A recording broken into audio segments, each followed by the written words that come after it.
Focus. The name of your show on Sirius XM is? Pro Football Focus. That's an original title, for sure.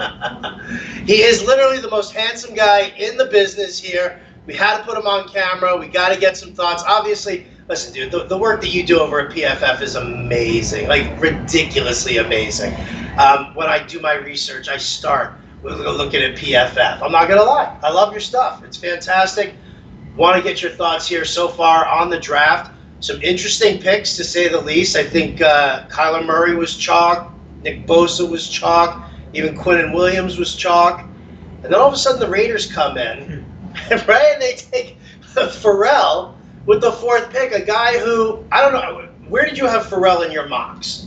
Well, I'm admittedly not the best mocker in the world, so what I like to do is just set up the big board for myself. Okay. So I actually had him in 21. So he was a first-round pick, but never been not a high-end first-round pick. So, you know, and it's one of those things. They're addressing a position of need. Okay, that makes sense. Was he the guy who I would have went with? No, but I'm sitting here. I'm not in a draft room right now. So it could be one of those things where in the long run it may look like a genius move or it may look like a bonehead move. All right. Time will tell. Time will definitely tell. And, you know, we kind of sat here, and the boys from Roster Watch and I were watching all these picks as they were going, and we were kind of scratching our heads on a number of these. Aside from Pharrell going at number 4, what else kind of surprised you, took you back on this draft? Oh, Giants fans. Daniel Jones in that spot is just, it's a head scratcher to me. You know they want the quarterback of the future, but are we going to take a chance on this guy? And I know that there's a lot of people out there who look at the stats and they say, well, he didn't do this and he didn't do that. His team stunk. I mean, let's be clear on that. First and foremost, the surrounding cast was downright terrible. Wide receivers who couldn't catch a cold. They were dropping balls left and right. But in the same right, you know, you're drafting a projection with the 6th overall pick. You know, it's not one where they slid into the back of the first round, 31st overall, picked a guy like that. All right, I might give it to you because you have that 5th-year option. 6th overall, that is a healthy price to pay for Daniel Jones. What are your thoughts on that as far as the Giants have been linked to Dwayne Haskins for a while? And that was, you know, to me and all the draft talk that I heard and everything that we had seen for a while, it was always Murray and Haskins. Now we see the Redskins, they go ahead and they take Haskins. We figured that Dan Snyder was going to do that. What is it about a guy like Daniel Jones? One of the things that we talked about up here was his relationship to the Manning family, as being, this is a guy who Eli wouldn't mind mentoring. I could see that. And there are some things that Jones offers that Haskins doesn't. Haskins is not mobile.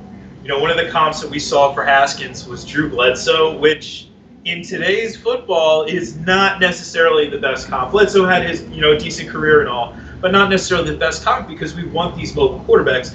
It's not that Jones is anywhere near Kyler Murray, but he showed some mobility as a quarterback last year. He has that ability to run a little bit, and I think that element to his game is a little bit more appealing. But overall, what Haskins did last year was also a lot more impressive as a passer. One of the names that's been falling or had fallen a lot more than we had originally thought was Ed Oliver. And the fact that he ended up going to Buffalo at, 13, I guess it was a little bit surprising there.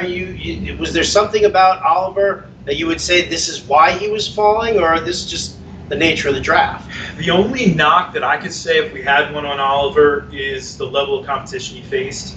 As a group of 5 school, you're not facing the Power 5 competition. You're not facing SEC competition week in and week out, SEC offensive linemen.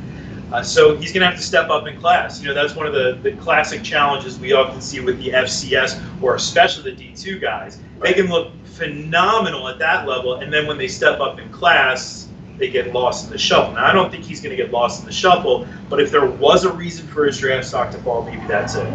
Okay. Other fallers that we're looking at here, some surprise names, I thought, in that Juwan Taylor.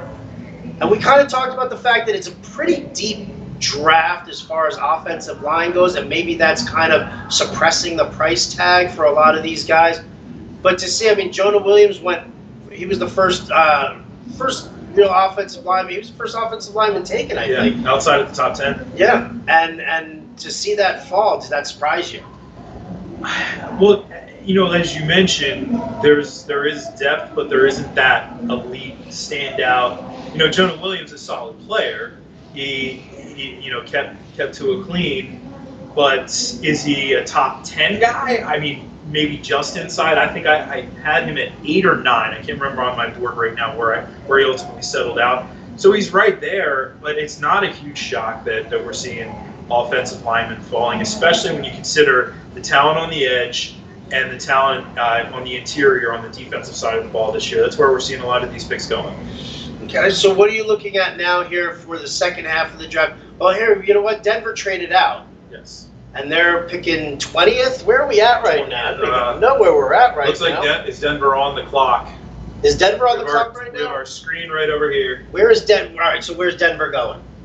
Are they going to pick a quarterback? It would make a lot of sense. But Drew Lock has been the guy who everybody talks about John Elway wanting.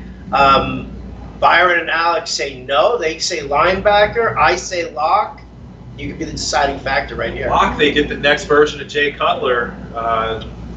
Sorry, Broncos fans, but I think that's a very similar player. Cannon of an arm, not super accurate, but can make sometimes the spectacular look easy and the easy look extremely difficult. He's one of those types.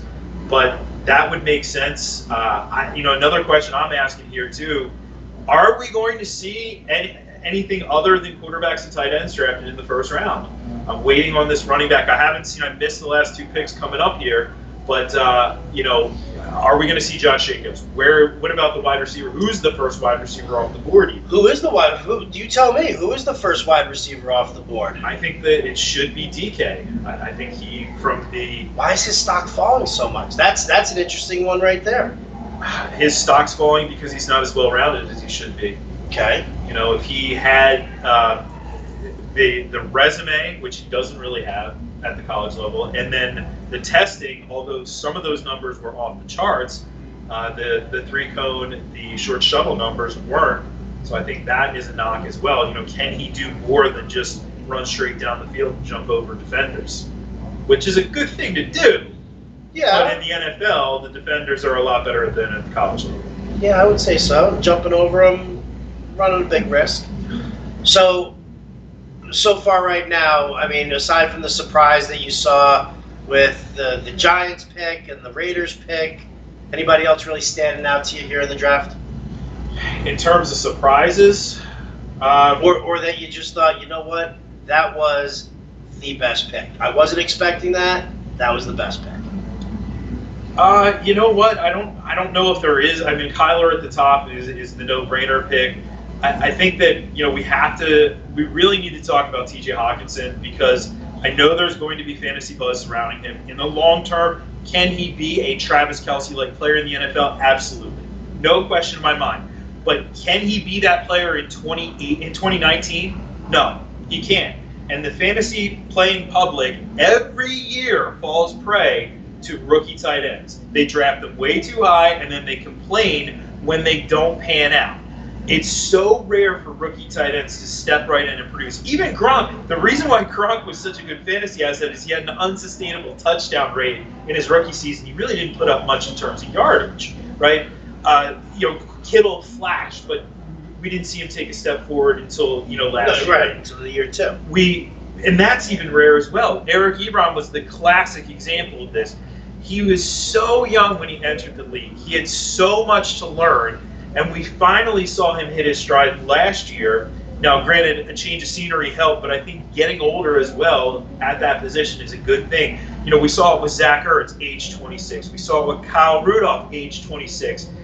I think if we expect T.J. Hawkinson to step right in and be a big-time fantasy producer, it's going to be a letdown. For me, initial projection, I have him coming in at 20, which is still a streamer. It's a best ball guy, but it's not a guy in regular redraft leagues that we're going to want to rely on. Probably one of the most reached for guys that we're going to see. Could be. Best tight end in Detroit since Brandon Pettigrew?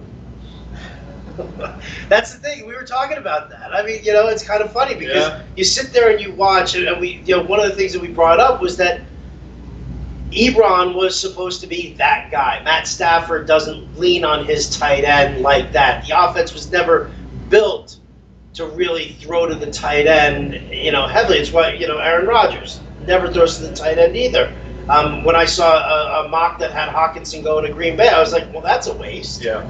So when I look at it there, and I agree with you, I think that Hawkinson's going to be way overdrafted in the fantasy realm, and I don't dig it. I don't dig it at all, and I think that's a great point as far as like guys to be, careful of. I would say.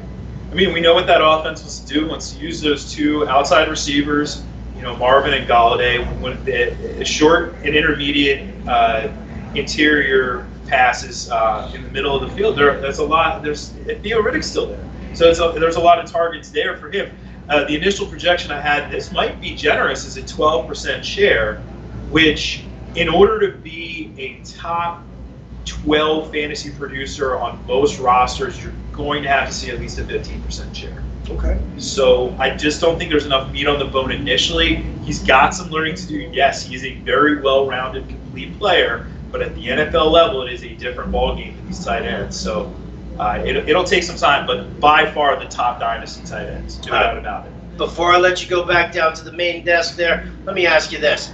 What's going to be more exciting for fantasy owners? The tail end of this first round here, or the wide receiver bonanza we're going to see in round two?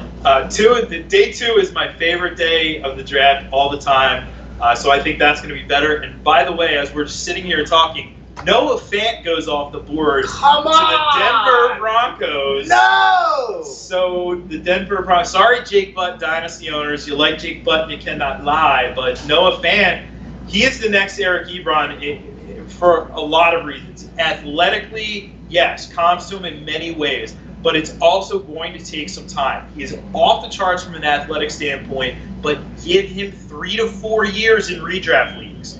You have to do that. If you're going to draft him in dynasty leagues, make sure you're not drafting him to start him in 2019. It's going to take some time, but he is going to pan out.